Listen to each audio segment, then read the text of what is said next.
Vill du flytta? Det kan vara bra att sitta så man kan...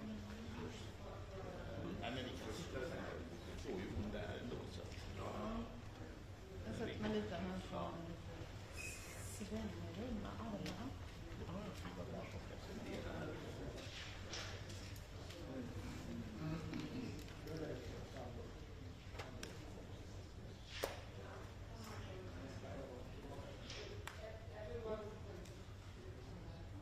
Jag har helt plötsligt en middag i luren. Ja, det är för att du lyssnade på Ursula förut.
Ja, okej.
Get better than that.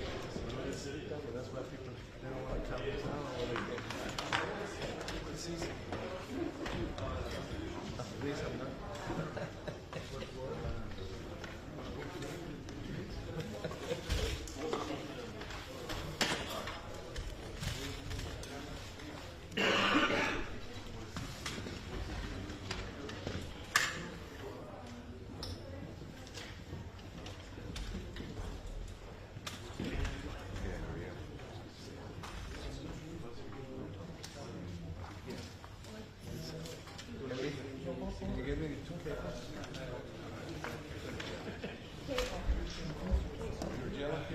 I have it on top of the like this, that's the outer table. Oh, okay. Ellie, to place it in my backpack, in the zipper side zipper, there's another bag. That's the bag. 2 cables on the back.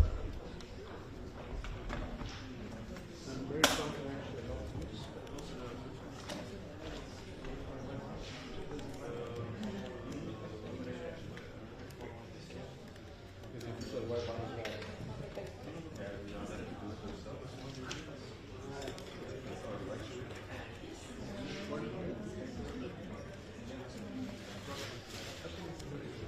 history too, no?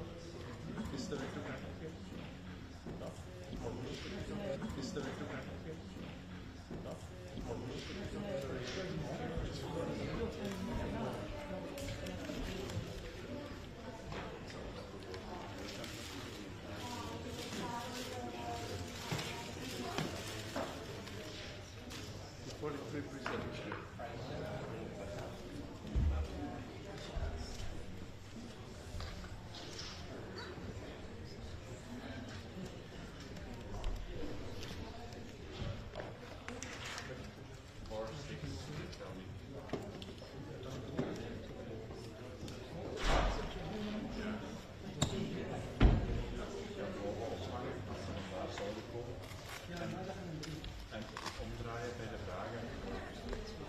Please forgive me.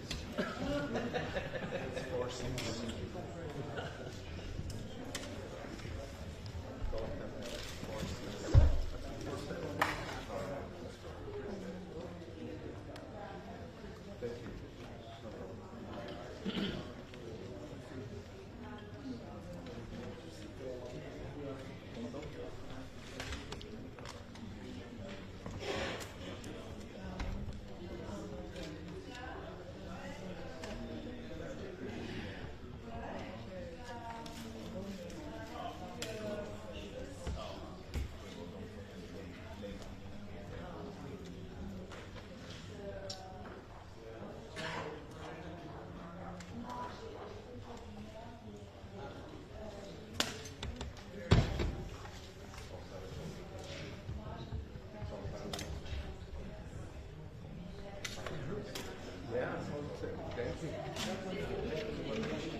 Move.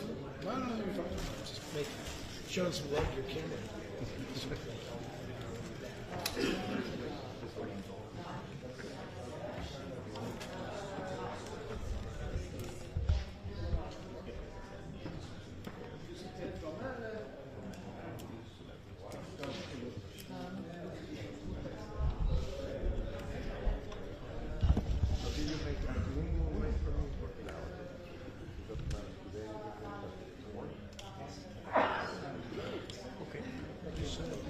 Wat binnenkomen, hè? If I was like a 25-year-old, is it okay to binnenkomen?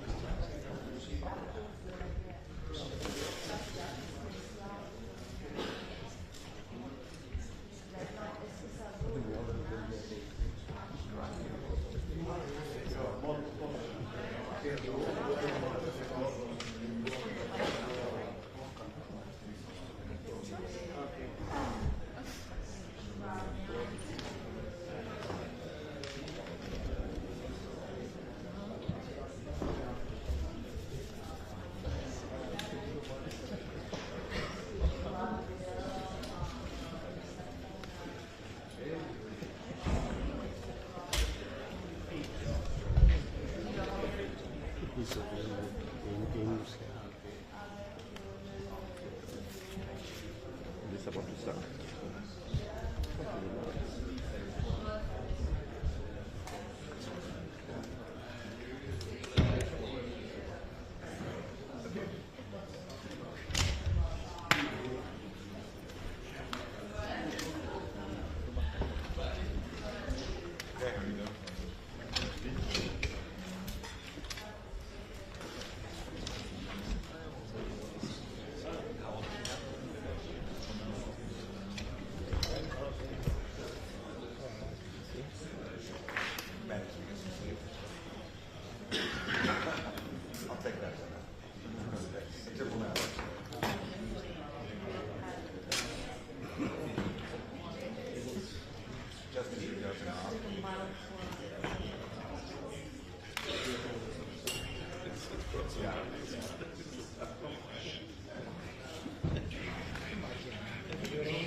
But that's the problem.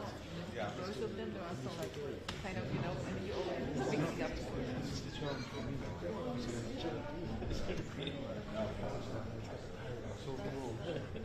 But they're so different. Yeah. So that if you need to be the make a movie, you know, because you don't want to transatlantic for the football and vice versa.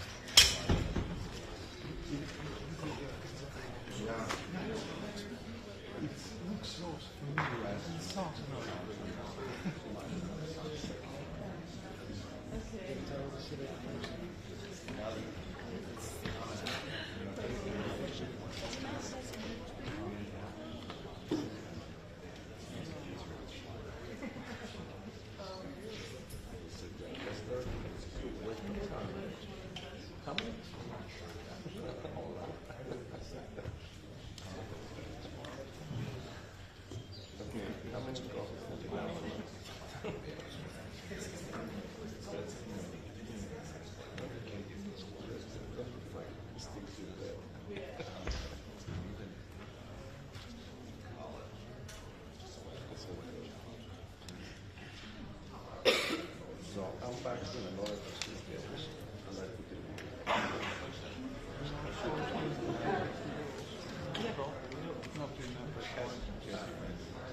Yeah, I think I didn't know.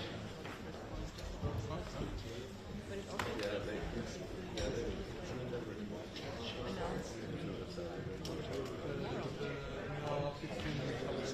yeah, I know. But Charles is something Hello?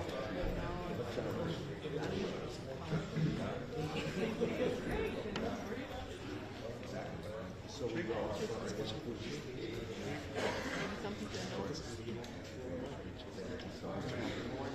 I hope so. yeah, because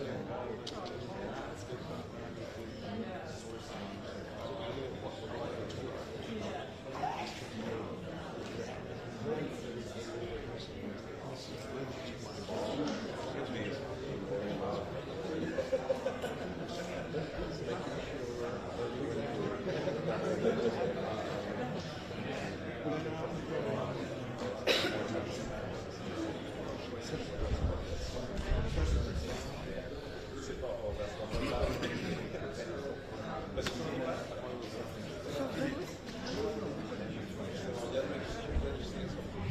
Що? We're not for the it's gonna be Мені вдалося його піймати буквально Ale it's Susan. Susan, do you think I can stay in drop out on the last stop in Munich? I said, no, you have to bring the secretary back. It's part of the oh my God. So I'll be back in my house by 8:30. Ні, я маю сказати, що випадково. Це було, по-перше, я запитував, але я коли піймав коридорі,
Victor?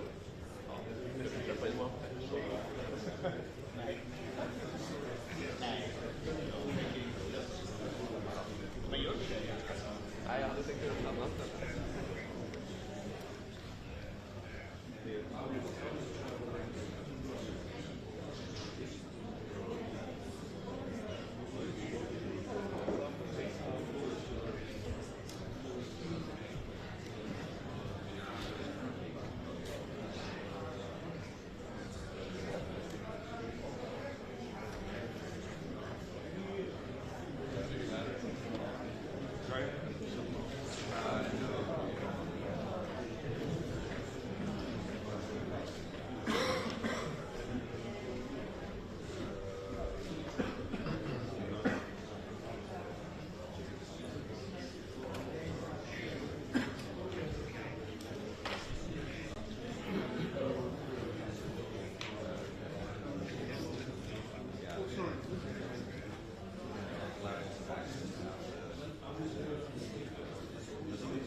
Good afternoon. NATO defense ministers have met to address key issues for our security.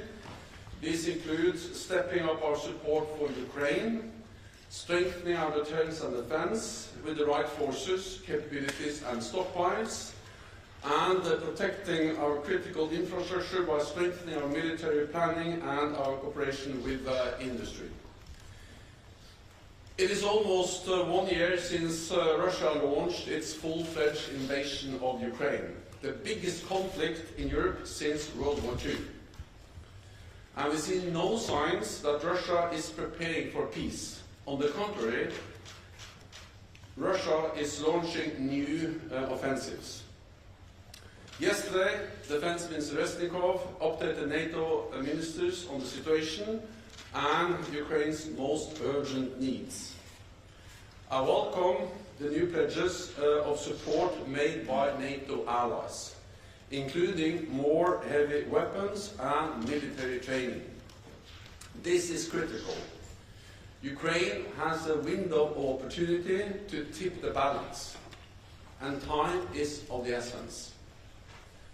I want to thank allies for the significant contributions, including to NATO's comprehensive assistance package.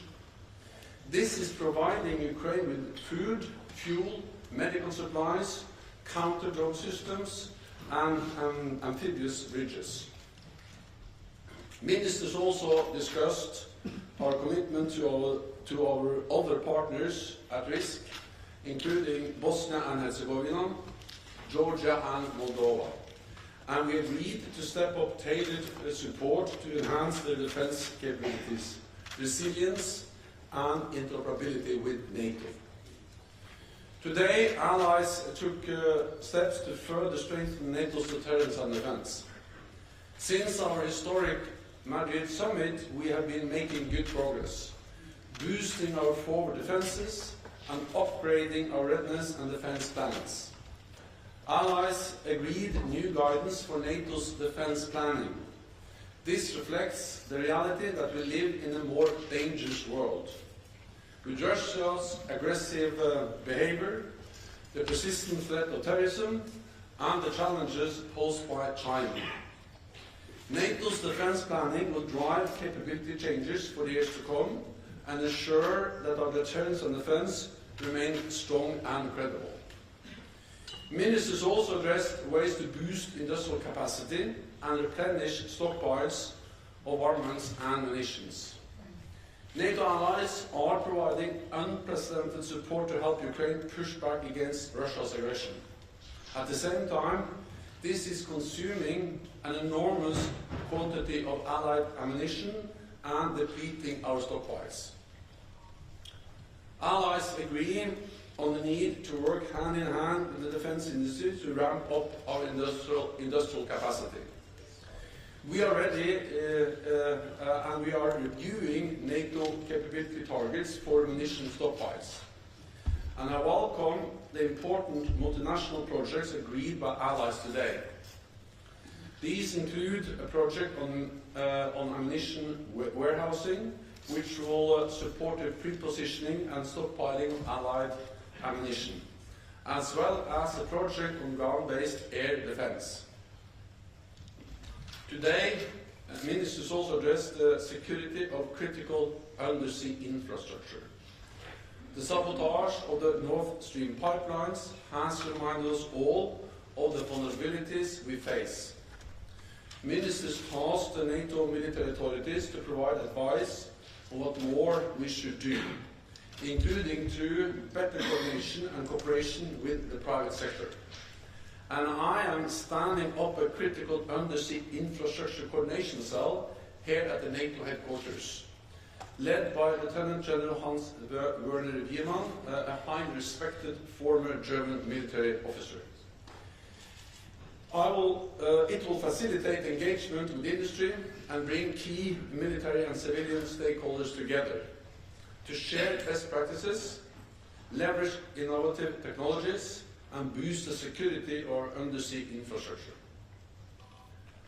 At our summit in Vilnius, leaders will take further decisions to ensure that NATO can effectively coordinate between military, civilian, and private sector to secure our critical undersea infrastructure. As we continue to adapt our alliance, we need to have the right resources. So ministers also discussed the importance of investing in defense. More countries are now spending at least 2% of their GDP on defense. And 2022 was the 8th consecutive year of increased defense spending by European allies and Canada, with an additional investment of $350 billion. This trend is expected to continue this year, but more needs to be done. So today, allies discussed how to build on the Defense Investment Pledge and future commitments beyond 2024. NATO leaders will take decisions on this at our next summit in Vilnius. With that, I'm ready to take your questions. Start with the BBC. Thank you very much, Secretary General Jonathan Beale, BBC News.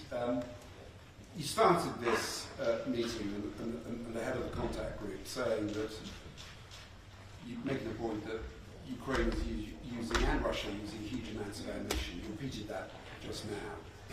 And you warned about NATO's own stockpiles of ammunition, the production needed to be ramped up. First of all, have any countries actually now committed to ramp up their production, apart from the US and France, which you mentioned earlier, signing a contract? And the second question is, you know, we get a message from Lord Austin, US Defense Secretary, that Ukraine is getting what it needs. But what you're suggesting is that Ukraine might not get what it needs, that it will run out of artillery shells, tank shells, for example. So are you worried that Ukraine could run out of ammunition in the coming months? Thank you. So what we see is an enormous expenditure of ammunition, and we have seen that for several months. And that's also the reason why we actually started to address that last fall. We convened with meetings with the defense industry. We addressed this issue in different NATO capitals, and now we see that things are actually moving in the right direction. Yes, the United States, France have signed contracts, but also other allies, Germany, Norway, and there are also others who have already signed contracts with the defense industry, meaning that production is now ramping up. And that is making a huge difference. And partly it's possible to increase production from the existing sort of factories' capabilities. But of course, you also need to make investments. That will take some more time. But actually, both things are now happening: utilizing existing capacity more and investing in new production capacity. So the production of, for instance, artillery shells, the 155, is now increasing, and that enables us to both replenish our own stocks, which we have depleted, but also to continue to provide support to Ukraine. We also do this by working together. Allies are jointly addressing the need to also joint procurement, to make big orders from the industry, to utilize the economy of scale and to place bigger orders and to give the defense industry the long-term demand and the long-term contracts. So yes, things are happening, but we need to continue, need to step up even more, because there is a big need out there to provide Ukraine with ammunition. This is now becoming a grinding war of attrition, and a war of attrition is a war of logistics, and therefore this is so crucial for our ability to ensure that Ukraine wins, is able to retake territory and launch offensives that ensures that it's able to win the war and to prevail as a sovereign nation. Sorry, so you're not worried that Ukraine will run out of ammunition? So we have seen the big need, and that's exactly why we have reacted several months ago, and now we see that contracts are signed and production is ramping up, and allies are producing more to be able to continue to support Ukraine. TT News Agency. Victor Lemlin, Swedish news agency TT. Following your doorstep yesterday, there's been a lot of speculation if there's a new line on the membership process for Finland and Sweden. So, just to clarify, if there would be a ratification from one of the countries, would NATO go through and complete the process for membership? Or would you still wait in order to get everything clear with both countries at the same time? So Finland and Sweden, they applied together, and all NATO allies made an historic decision together, all 30, to invite Finland and Sweden at our summit in Madrid, and then all allies, all 30 allies, also Turkey, signed the 2 accession protocols together. And I made it clear actually last fall, when I went to Turkey in October, that both Finland and Sweden has now fulfilled their obligations in the joint trilateral memorandum they signed with Turkey in July. So I urged Turkey to ratify both Finland and Sweden together already last fall. So that's my position. That position has not changed. But at the same time, we have also seen that there are different assessments in Turkey about to what extent Finland and Sweden, or so to say, are in the same position to be ratified. And that is a Turkish decision. Turkey has two documents, one accession protocol with Finland and one accession protocol with Sweden. So the decisions we need to take as allies, 30 allies, have already been taken. 30 allies invited Sweden and Finland, and 30 allies signed the accession protocols. Now it's for the individual allies to ratify. 28 allies have already ratified both protocols, and then Hungary and Turkey has not. And therefore it is for Turkey to decide whether they ratify both, and I have recommended that, or whether they ratify only one of the two documents. That's not a NATO decision. It's a decision by Turkey. So again, my position is that both Finland and Sweden are ready for membership. Both accession protocols should be ratified by all allies. But at the end of the day, it is a decision by Turkey whether they ratify one or both of them. Would you complete the process then? But then the process is completed. There's no need for any unanimous decision anymore by NATO. We have made the decision. We have invited both at the same time. So when Turkey ratifies, then the process is completed. As long as also, of course, Hungary and also Finland and Sweden do what they are also now in the process of doing. So this idea that there is a need for a new and unanimous decision by NATO is wrong. There are decisions that has been taken by the individual allies, and two allies are not yet ratified. And of course, again, I have urged them for many months to ratify both at the same time. And that's still my position, it has never changed. I've been actually pushing hard for Swedish and Finnish membership, and I'm absolutely confident that both Finland and Sweden will become a member. At the same time, the sequencing is not the most important thing. The most important thing is that both Finland and Sweden soon become members of the alliance, and I'll push hard for that. I also actually travel to Kiev tomorrow, and that will be one of the issues I certainly will address.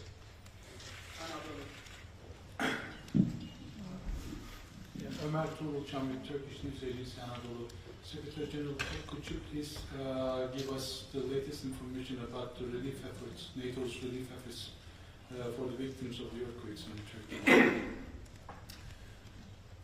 All allies expressed their deepest condolences and support to Turkey, our ally, and the deepest condolences for the loss of lives in Turkey and Syria caused by the terrible earthquake last week. And NATO allies, partners, and NATO have stepped up their support and are providing different types of relief support.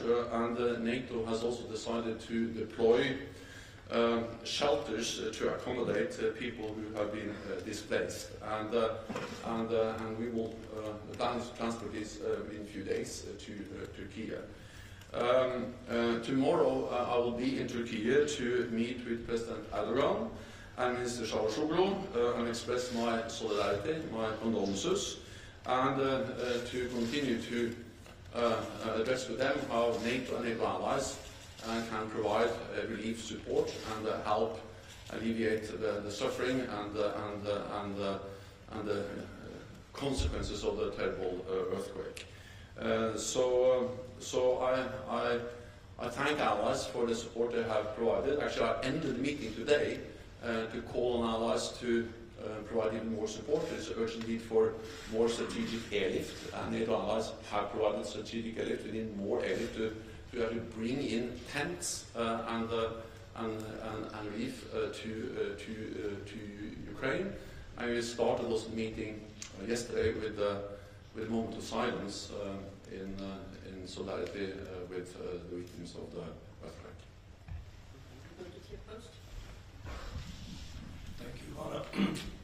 Secretary General, thank you. Alex Bobrovnikov, Kyiv Post, Ukraine. Firstly, there's an ongoing talk of the open doors policies of NATO, while Ukraine being the spear force of the anti-totalitarian war happening right now. We still are in a situation where there's no news on potential membership to Ukraine. Do you feel like during your stay as a Secretary General, this historical shift may happen through the membership action plan or any other facility, this old-fashioned ways of NATO's developing its potential and future partners? That's one thing, one question. And the second one would be on due diligence of Allied help to Ukraine. Mr. Reznikov has flagged yesterday that this is an ongoing talk on basically, so to say, due diligence or checking the situation there with how the assets were used. Where do we stand on that, and what's what we can expect? Thank you. So first of all, on membership, what I have demonstrated and what NATO allies have demonstrated over the last years is that NATO's door is open. We have two new members, Montenegro and North Macedonia. Both times Russia protested heavily, but the allies and these individual countries decided their own path and we invited them, and they are now members. Then Finland and Sweden are very close to membership. They are now invited to the alliance. They participate in NATO structures, meetings. They're at the NATO table. They are more and more integrated into NATO's civilian and military structures, including defense planning. So we are very close to also have two more, Finland and Sweden, as full-fledged members. On Ukraine, NATO's position has not changed. We have reiterated many times that Ukraine will become a member of the alliance, but the focus now is to ensure that Ukraine wins the war. Because the only way to integrate and to ensure that Ukraine can move towards Euro-Atlantic cooperation, closer Euro-Atlantic cooperation, is to ensure that Ukraine prevails as a sovereign, independent nation. So the main focus of NATO allies is to ensure that Ukraine gets the weapons, the supplies, the ammunition they need to push back the Russian invaders. And we're also working on more long-term partnership, helping Ukraine to move from Soviet-era weapons, doctrines, standards to NATO standards, to improve interoperability on security and defense reform, and all of that to move Ukraine closer to the NATO alliance. Then, of course, the best proof that the support works, and it's actually helping Ukraine, is the progress Ukraine has delivered on the battlefield. And allies are also, of course, constantly working with the Ukrainian authorities to ensure that all the money, all the funding ends up where it should. That's also, we have very close contact with them. We work on that all the time to ensure that we have the necessary oversight and transparency. And that's the way we are ensuring that that's happening. Okay, thank you. Natalia Josiak from Bloomberg. I wanted to ask on defense spending. You said before that allies are increasingly seeing 2% of GDP as a floor and not a ceiling. And after the discussions today, do you have any sense of whether that 2% figure could increase when leaders agree to the new pledge this summer? So what we had now was the initial discussion among allies on what should be the new defense investment pledge. Because in 2014, NATO allies made a pledge to move towards spending 2% of GDP on defense by 2024. So when we meet this summer in July in Vilnius, we need to make a new pledge. And that's obvious because the current one is actually running out. What we had today was the initial discussion, and of course we didn't conclude. The conclusions are going to be drawn at the summit later on. But what is obvious is that if it was right to commit to spend 2% in 2014, it is even more right now. Because we live in a more dangerous world. There is a full-fledged war going on in Ukraine, in Europe. And then we see the persistent threat of terrorism, and we see also the challenges that China is posing to our security. So it is obvious that we need to spend more. My, what should I say, thinking around this is that instead of changing the 2%, I think we should move from regarding the 2% as a ceiling to regard the 2% of GDP as a floor, a minimum. And to have a stronger commitment, and not a long-term perspective or move towards, but actually that we need immediate commitment to spend 2% as a minimum, because when we see the needs for ammunition, for air defense, for training, for readiness, for high-end capabilities, it's obvious that 2% defense spending is needed. Thank you very much. I know there are lots more questions. I'm afraid that's all we have time for today. Thank you. Thank you.